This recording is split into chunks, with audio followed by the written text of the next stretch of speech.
વડોદરા શહેરમાં ઈદના તહેવારને હવે ગણતરીના દિવસો બાકી રહ્યા છે, જેના કારણે બજારોમાં ખરીદી માટે લોકોની ભારે ભીડ જોવા મળી રહી છે। આ દરમિયાન માંડવીથી પાણીગેટ રોડ પર એક બેદરકાર કાર ચાલકે અચાનક જ 4થી 5 વાહનોને ટક્કર મારી હોવાની ઘટના સામે આવી છે। ઘટનાને કારણે વિસ્તારમાં અફરાતફરી મચી ગઈ હતી અને સ્થાનિક લોકોમાં ભયનો માહોલ સર્જાયો હતો।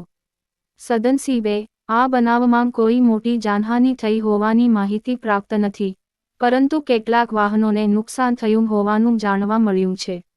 આ મામલે પોલીસ દ્વારા કાર ચાલકની ઓળખ અને તપાસ શરૂ કરવામાં આવી છે। પ્રાથમિક માહિતી મુજબ આ બનાવને હિટ એન્ડ રન તરીકે ગણવામાં આવે તેવી શક્યતા છે। જો આરોપી સામે પૂરતા પુરાવા મળી આવશે તો તેના વિરુદ્ધ કાનૂની કાર્યવાહી હાથ ધરવામાં આવશે।